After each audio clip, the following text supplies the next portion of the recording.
केंद्रीय मंत्री ज्योतिरादित्य सिंधिया ने कहा कि प्रधानमंत्री नरेंद्र मोदी ने उत्तर पूर्वी राज्यों के विकास के लिए अष्टलक्ष्मी का नाम दिया है। उन्होंने कहा कि DONER मंत्रालय की पहली प्राथमिकता इन 8 राज्यों के लिए एक सशक्त मार्गदर्शक और सहयोगी बनना है।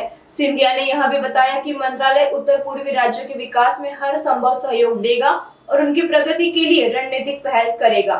प्रधानमंत्री जी की विशेष संकल्प और ध्यान और संपूर्ण लक्ष्य उत्तर पूर्वी राज्यों के प्रति सदैव रहा है।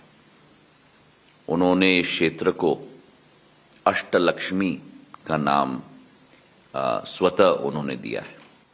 6 खंडों में इस प्रेजेंटेशन को हमने बांटा है।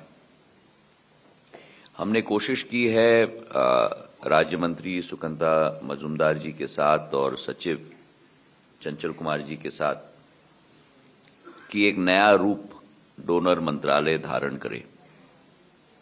हमारी पहली प्राथमिकता है कि इन 8 राज्यों के लिए हम लोग एक फैसिलिटेटर का रूप हम लोग धारण करें।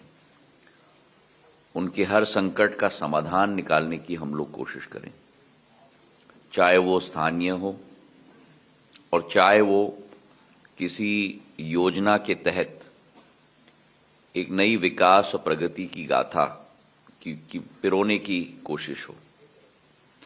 कैसे एक नया नेशनल इंटीग्रेशन की भावना हम लोग उत्पन्न कर पाएं, हमारे नौजवानों को 8 राज्यों में भेजकर 8 राज्यों के नौजवानों को दूसरे राज्यों में लाकर गवर्नेंस में हम लोग रिफॉर्म्स नहीं पर नई सोच और विचारधारा कैसे हम ला पाएं कि एक ऑपरेशनल एफिशिएंसी उन राज्यों में अपने प्रोजेक्ट एक्जीक्यूशन और इम्प्लीमेंटेशन में हम लोग कैसे मददगार उनके लिए हम लोग साबित हो पाएं।